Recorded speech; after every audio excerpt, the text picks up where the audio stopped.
Right now at noon, a fire has destroyed a two-story apartment building that was under construction in Lake Delton. We'll have the latest. And an unopened absentee ballot has been counted in the race for McFarland Village President. We'll tell you who the village president is. From the Channel3000.com Alert Center, this is News 3 Now at noon. Good afternoon, everyone. I'm Mark Kane. Thanks for tuning in to News 3 Now on this Wednesday afternoon. We'll get to those stories in a bit, but first, let's head over to the Weather Center. All eyes on Dave Caulfield as a big blob is moving our way. Yeah, that's a good way to describe it. A little bit of everything visiting southern Wisconsin early this afternoon. We do have some areas of snow, also some rain, maybe even a mix of the two showing up right now, and some heavier bands of snow, at least a little bit farther up from the Earth's surface, showing up across portions of Grant and Iowa County into Greene County right now. The good news is our ground temperatures are warm enough where this is accumulating, if it's accumulating at all, on grassy surfaces. So not too many travel impacts right now across southern Wisconsin. That could change into tonight. Platteville, we were seeing snow. Now we're seeing a mixture of rain and snow in the Queen Bee Radio Skycam. Still just cloudy skies on the WISC-TV Skycam in Madison. Temperatures very important in a forecast like this, in the mid-30s, close to the freezing mark in Platteville, upper 30s in Madison, and near 40 in Janesville. So we're watching those very closely. Wind speeds, they'll be gusty today out of the north and east at about 15 to 25 miles per hour. It will be windy as we head into tonight and tomorrow. It actually feels like the 20s, so it feels like winter outside, but temperatures will stay in the 30s for much of the day, and that easterly wind is increasing throughout the day. So we'll talk about what we can expect as we head into the commute home tonight, and also some thunderstorm chances tomorrow in your first alert forecast in just a few minutes. And if you're heading west and north, beware. Yes, definitely. All right, we'll check back in a few minutes. Thank you, Dave. Topping the news at noon, a 5-year-old Beloit boy is out of the hospital after shooting himself with a small caliber handgun. According to Beloit police, the boy was taken to the hospital after accidentally shooting himself in the hand late Tuesday night in the 500 block of Highland Avenue. Officers are investigating how the child got the weapon and are involved in Child Protective Services in the investigation. A building that was under construction was leveled by fire in Sauk County early this morning. Fire department crews in Lake Delton responded to the fire around 3 a.m. in the 100 block of Grand Canyon Drive for a report of a structure fire. The two-story building was under construction, so there was no residents inside. No one was injured. The building that you see that burned down was a building that was substantially involved and damaged, destroyed by fire. Another building next to it that's also under construction had some exterior heat damage, but not extensive. The damage is estimated at about $1.5 million. The Liberal candidate for Wisconsin Supreme Court has decided against a vote recount and has conceded the race. Judge Lisa Neubauer has conceded to Judge Brian Hagedorn today. Neubauer said she called Hagedorn and wished him the best in his tenure. The two are separated by just a half percentage point. The Hagedorn win means that the conservative majority in the court will increase to 5-2 when he begins his 10-year term in August. Conservatives will hold the majority until at least 2023. Brad Schuboter will remain the village president in McFarland after an unopened ballot was counted. Today, the Municipal Board of Canvassers concluded that the uncounted absentee ballot was cast for Schuboter. That puts the final count at 1,188 votes for Schuboter and 1,186 votes for his opponent, Carolyn Clow. The village had more than 44% of its registered voters turn out, which is almost 20 points higher than the state average. Clow has 5 days to request an appeal, but she tells News 3 Now that she does not plan on doing that. The Wisconsin Governor's Office is actively looking for an attorney to fill the district attorney position left vacant in Columbia County. Former District Attorney Tristan Egan abruptly resigned Tuesday. In her letter of resignation, she called Columbia County, quote, a toxic environment. Evers' office will likely begin the 2-week application process today. It's unclear if the role will be filled in the interim. President Trump heads to Texas today for fundraisers and to speak to supporters. The trip comes as his administration is laying out details of a new strategy on immigration. Natalie Brand has the latest. President Trump called on lawmakers to help change immigration laws as he left the White House for Texas this morning. The whole asylum rules, laws, and regulations have been taken advantage of by people that are very bad people in many cases. It's very important that the Democrats in Congress change these loopholes. As part of a new, tougher strategy on immigration, a senior administration official says the president wants the right to detain migrant children for longer and make it harder for asylum seekers to get work permits. The changes could face court challenges. What in the world is next with this Trump administration? They have a failed immigration policy, and they've decided getting tougher is the answer. They're wrong. And new government figures show in March, more than 103,000 people were apprehended or denied entry at the U.S.-Mexico border. More than 92,000 were stopped between ports of entry.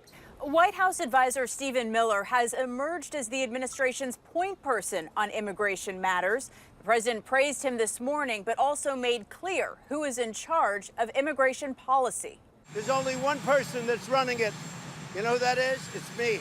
But some Democratic lawmakers are concerned about Miller's hardline stances. Stephen Miller, who is not confirmed by the Senate, strikes me as having a truly extreme view of immigration in the United States.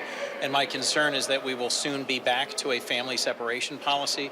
The president says he is not considering reinstating the controversial policy on separating families at the southern border, but sources tell CBS News Miller is reviewing all options.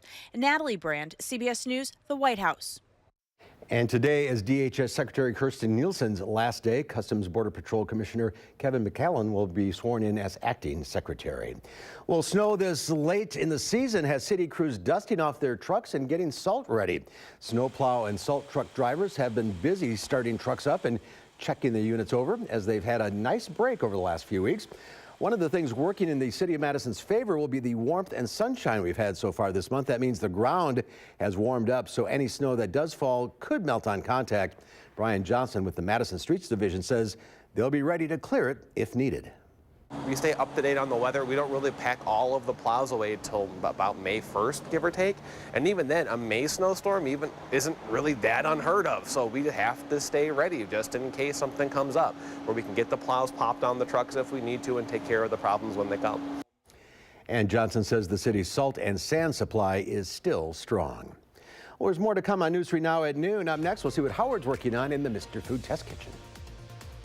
As the weather starts to warm up and our taste buds start craving foods that are lighter and brighter, we've got just the thing to bring to the table. We do.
As the weather starts to warm up and our taste buds start craving foods that are lighter and brighter, we've got just the thing to bring to the table. So, what do you say you put away that banana and pumpkin bread recipe and try this fresh tasting one for a change? It's bursting with lemon and poppy seeds, making it perfect from, well, right now, right through the end of the summer. In a large bowl, we beat together some butter, applesauce, and a bit of egg substitute until it's smooth. Now we're going to add some flour that we mix with a bit of baking powder and salt. After that's combined, we add milk, lemon zest, and a teaspoon of poppy seeds.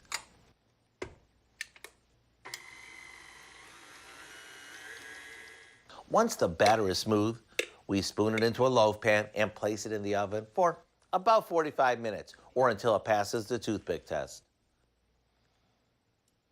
While it cools, we'll make a 2-ingredient glaze to pour over it.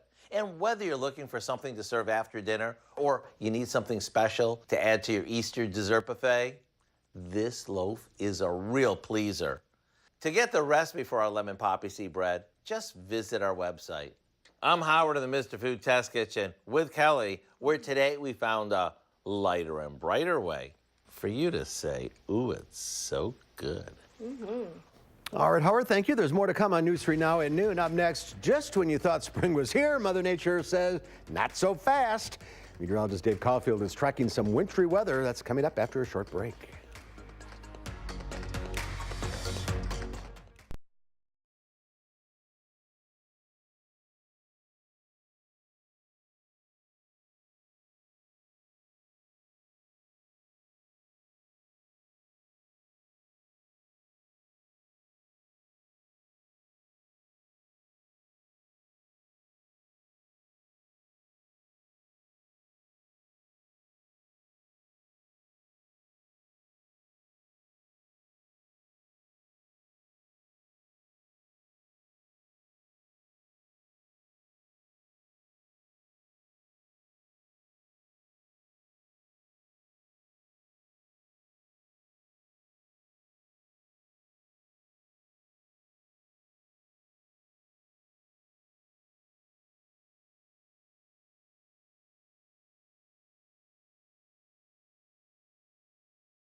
Well, everyday necessities are racking up the bills in the U.S., and Uber shifts its IPO into high gear. Diane King Hall has more in today's Money Watch report.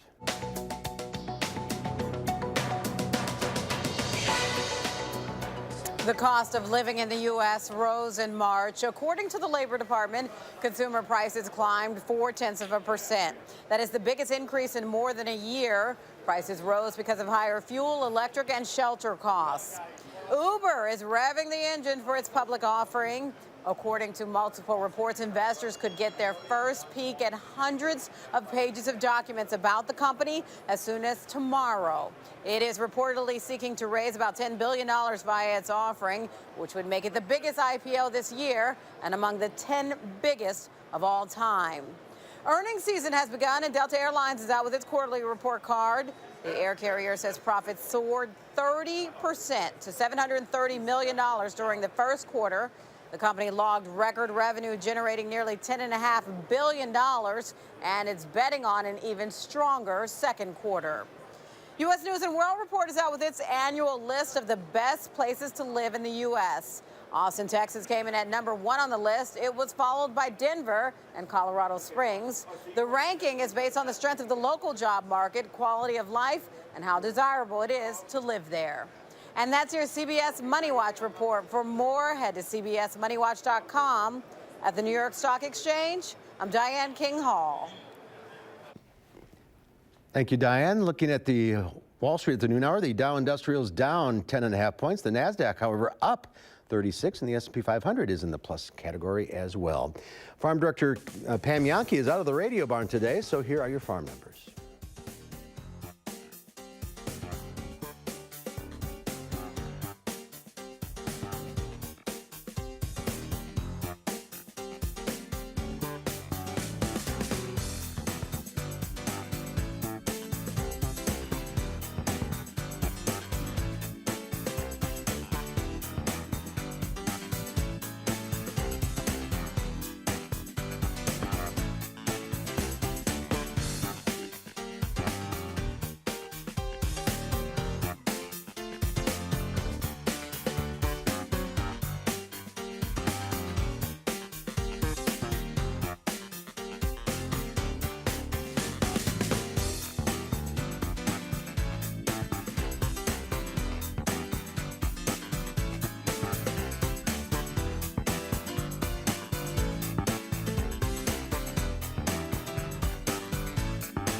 Dave Caulfield is here now with your first alert forecast. Keeping an eye on things. Yes, we could be seeing some impacts into the commute later tonight and tomorrow morning across southern Wisconsin. But for our friends to the north and west, the impacts will be far greater. In fact, we have winter storm warnings and blizzard warnings in effect to our north and west. Northern Wisconsin into much of Minnesota and back into southeastern Minnesota and the Dakotas. That blizzard warning in effect right now. The winter weather advisory for just north of Madison goes into effect later tonight. That's when temperatures will cool just enough where north of Madison we could see some impacts on the roadways, and some freezing rain could be mixing in at times as well, which also can make things hazardous with really just a couple of drops, and we've seen that so far this year. On Doppler track, we could see our leading edge of precipitation extending from North Dakota through Minnesota and Wisconsin, Iowa, Illinois into Indiana right now, with rain, snow, and possibly a mix of the two showing up in spots. We still do have some heavy snow showing up across portions of Iowa County into Greene and now Rock counties. That precipitation starting to make its way closer to Madison and Janesville right now from the southwest to the northeast. And we'll continue to watch this line of rain and snow showers push farther to the north and east throughout the afternoon hours. We're seeing a mix of rain and snow, pretty light right now on our Queen Bee Radio Skycam in Platteville. Not really seeing anything falling from the sky just yet. We've had some dry air filter in to the system ahead of this first line in Madison, so that's why we have kind of delayed, and we've seen the precipitation be delayed this afternoon. But give it an hour or so, and I think we'll start to see some drops falling from the sky in Madison. So that winter weather advisory, as I mentioned, starts at 7 p.m. It goes until 10 a.m. tomorrow for spots in purple north of Madison. This includes Juneau, the Wisconsin Dells, into Saucon, Columbia County,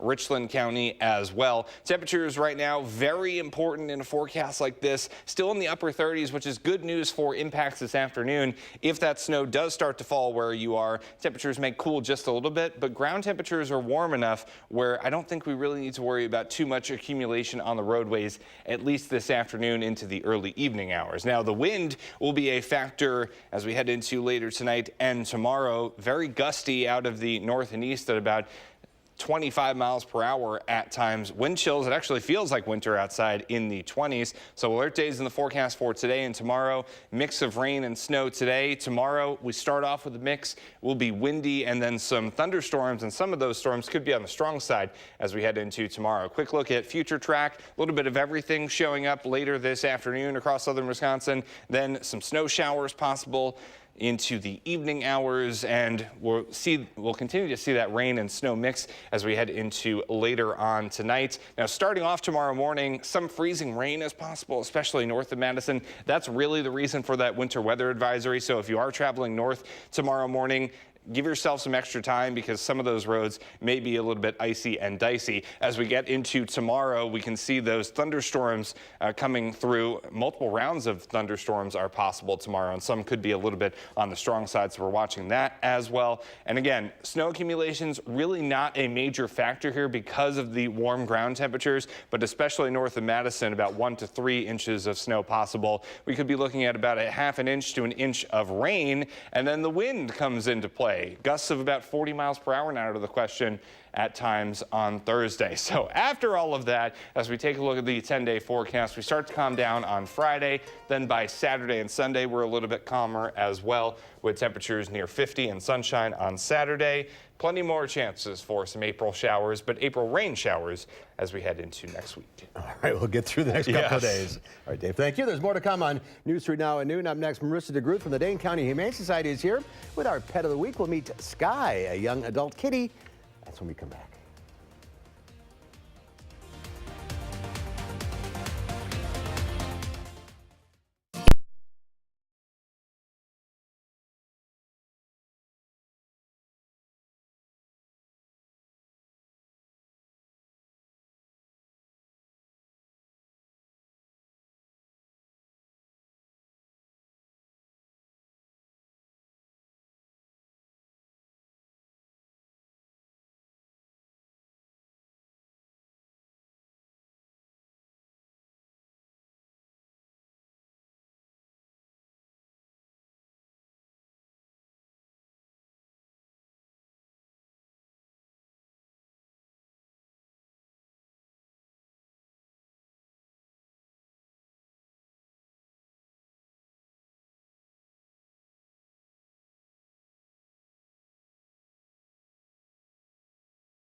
Marissa DeGroot from the Dane County Humane Society is here with our pet of the week. Hi, Marissa. Hello. This is Sky.